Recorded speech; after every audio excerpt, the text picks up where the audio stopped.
Alo is purely a marketing, branding-led company. They do not put products first. I think the designs are definitely on trend. This shirt is going to pill horribly the moment you leave the store with it. All right, what do you got for me this week? Check this out. Alo. Okay, it's gonna be the third item we've reviewed from Alo. Okay, this is a men's shirt. So I think we're gonna get a pretty good idea of the brand after this. We've done a legging, the video will be here. We've done a woman's top. The video will be here. That was with Jennifer Wang. And now we are doing a men's shirt here. So I think we're gonna get a pretty good idea of the brand after this.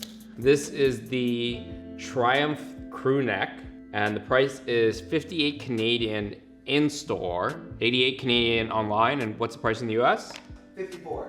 54, okay. Interesting. 58 Canadian, 54. So they're definitely trying to capture the audience here. There might be some sort of trade or duty agreement for it to be a little cheaper in Canada. We'll see where this is made. This is made in Nicaragua with US components. So I assume the fabric comes from the States. So this is made out of 50% polyester, 25% cotton, 25% rayon. So this is what we call in the industry a tri-blend. And what you're doing when you're blending fibers is, especially in this case, when you do a tri-blend, you're gonna try to get a lot of the positive benefits from each specific fiber. You know, polyester in this case is going to make it very sweat wicking, and it's also gonna bring down the cost of it. The cotton is gonna make it very wearable as a day-to-day shirt. And the rayon is gonna give you that softness that we're looking at here. It's a fairly lightweight shirt. I can see here there is side splits here that have been reinforced with a bar tack. This is what we call a raglan sleeve versus a regular sleeve here. A raglan sleeve, you're gonna see on a lot of athletic tops. A lot of brands don't know why they put it on, then they just do it because it looks athletic. The reason why you put a raglan sleeve on is fabric itself is gonna actually have a different amount of stretch when you're going with a grain compared to across. You're gonna get a lot more stretch in this direction. So by having a raglan sleeve, you actually end up turning the fibers like this so that you get a lot of movement when you're raising your arms compared to a regular sleeve here, where I might be restricted depending on the motions that I'm doing, and I can feel the shirt. Like right now I can feel my armpit kind of being grabbed by the shirt when I'm doing a lot of movements like this. Whereas a raglan sleeve, it's going to free up that motion a little more, and it's actually going to move with the body and basically not hinder your performance as a regular shirt would. So what else do we have here? We have the Alo heat transfer reflective on the back. We have a chain stitch on the neck, on the back as well. So you'll notice there is a 2 needle cover stitch on the front here. So you'll see the chain stitch here. What that does is the actual stitch design itself has a lot of stretch built into it.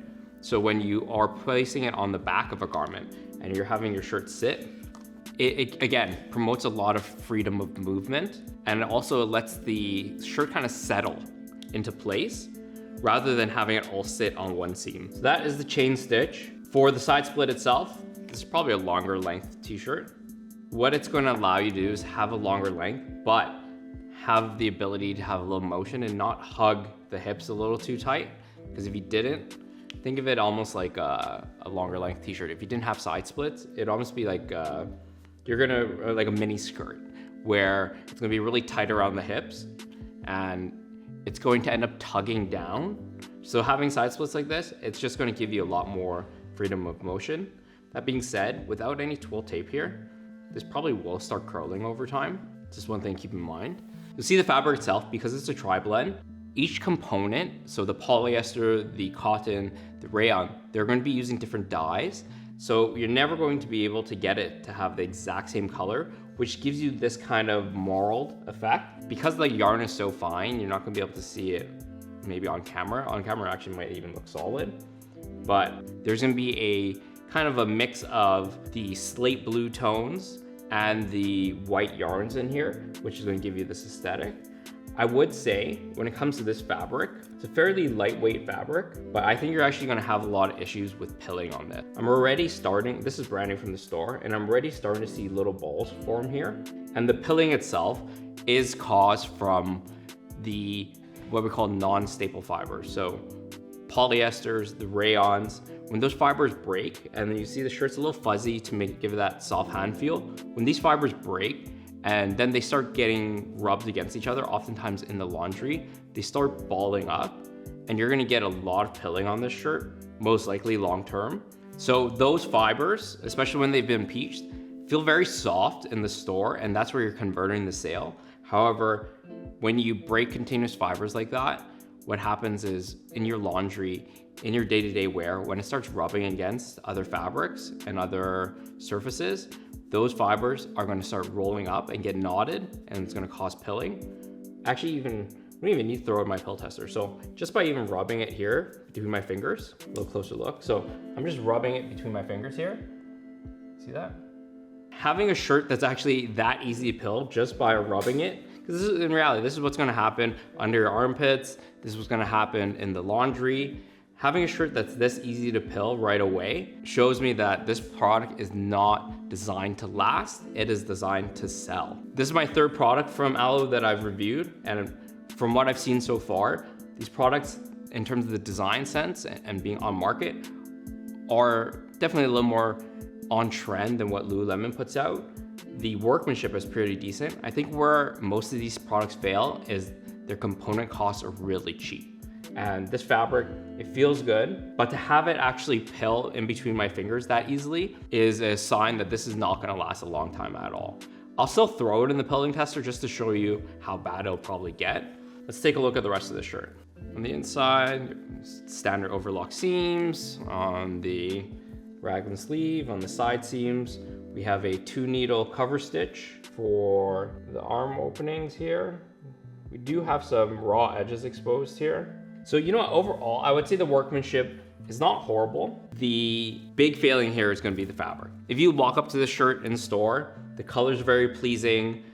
It gives that very aesthetic raglan sleeve look, but when you start wearing and tearing this, especially when it comes to menswear, most men just factually don't know how to do laundry and don't know how to take care of their clothes. So they will put this in high heat wash with their jeans, their heavy hoodies, and this fabric is so lightweight that if you do that, it's just gonna get beat up. I would say a lot of brands actually cheap out on menswear because they know a lot of men aren't gonna actually be paying attention to these things. What we're trying to do here is to educate our audience, and obviously if you're watching this, you're not gonna be one of these guys, but I'm gonna say it's not even gonna last 30 washes. Like, you're gonna run into issues probably within 5 to 6 washes. So again, we're gonna throw this in the pill tester. I'm gonna cut this up to show you all the components you need to make a shirt like this.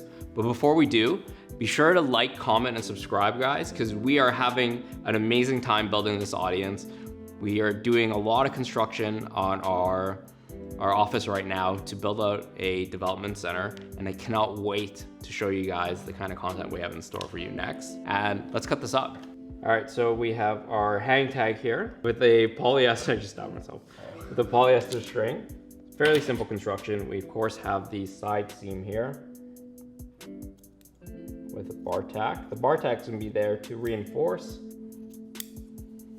So you'll see the sleeve here. Again, being a raglan sleeve, much different than your traditional sleeve that might end like that. And again, it's gonna give that freedom of motion to raise your arms.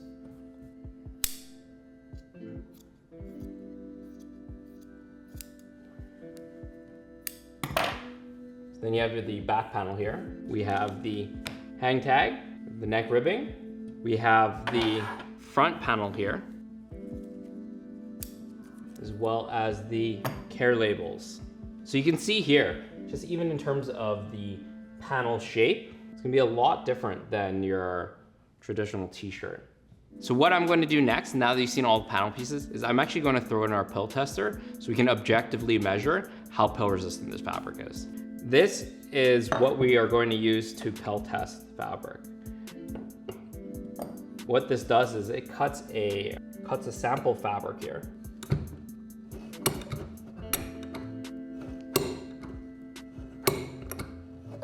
With fabric, there's always going to be a technical face and a technical back. Technical face for single jersey is going to have the vertical lines on it, and the technical back is going to have little loops that you're going to see.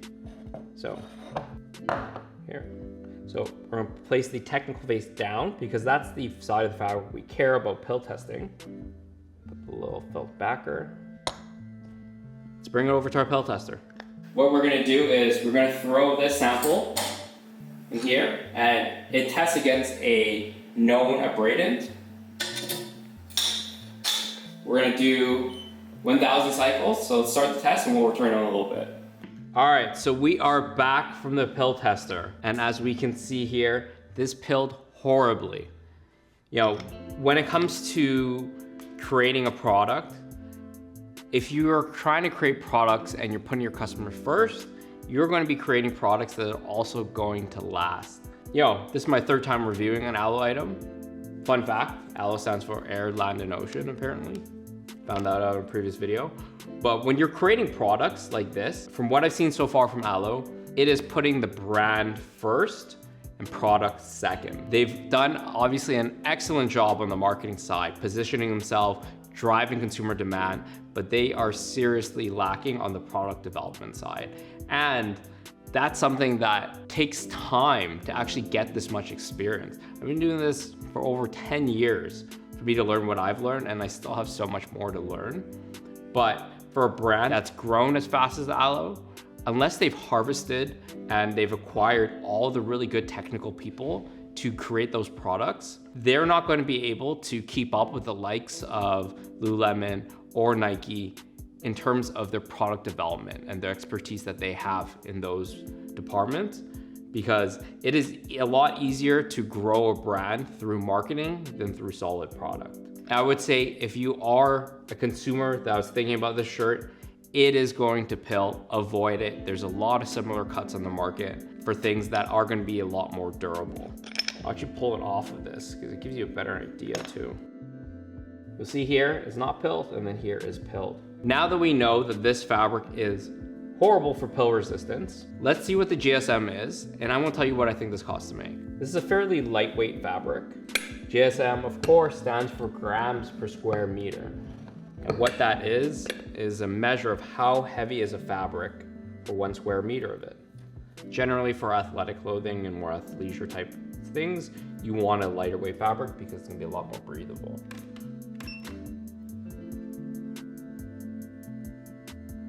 So 120 GSM. All right, so let's recap. This shirt from Alo was $54 US, 58 Canadian in store, 88 online. This is 120 GSM, fairly lightweight fabric. This is a tri-blend, 50% polyester, 25% cotton, 25% rayon. All right guys, a little intermission. So I'm just reviewing the Triumph Crewneck video that we're putting out this weekend, and I just did a little more digging, and I finally realized why the fabric for a lot of these Alo items are so shitty is because Alo is actually the sister company of Bell & Canvas. Bell & Canvas is a blanks clothing supplier. So they're probably making this, or they are making this fabric in the same place that they're making the fabric for their blanks. If you actually look over here, this is their tri-blend from Bell & Canvas. This is probably something they sell for $10. And this is 50% polyester, 25% cotton, 25% rayon. And if you look on this one, it is 50% polyester, 25% cotton, 25% rayon. So this makes actually so much sense now why Alo as a brand has the marketing, the branding really dialed in, but the product isn't that great because the people running this company have a lot of experience making very basic blanks and not a lot of very technical garments. So yeah, if you want Bell & Canvas, I don't know why you want to wear Alo fabrics, are not great, but this shirt again from Bell & Canvas is, let's search this up here.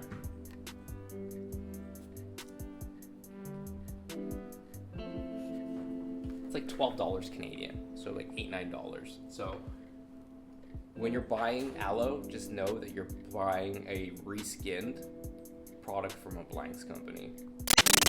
This is made in Nicaragua. This, I would say, I don't know, Martindale pilling scale. This would probably be a 2.5 out of 5. So this would pill horribly the moment you start wearing it. So I would say in terms of making something like this in Nicaragua with this light of fabric and this low quality of fabric, I wouldn't say it would cost more than like $5 or $6 to make this in Nicaragua. And they're retailing it for 54. You'd expect probably a 10x markup on this. I think Alo as a brand itself, we're gonna review probably more men's items, but now that I've seen a few different products, Alo is purely a marketing, branding-led company. They do not put products first. I think the designs are definitely on trend, but this shirt is not something that's gonna last you a long time.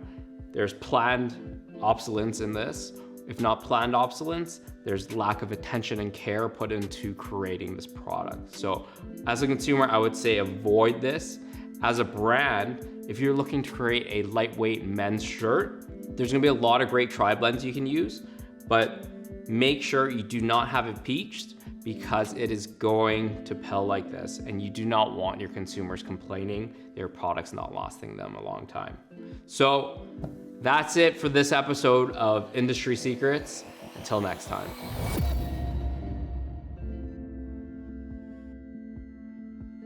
If you guys want to see more of these type of videos and more on what goes on behind the scenes in fashion, don't forget to subscribe and check out these videos.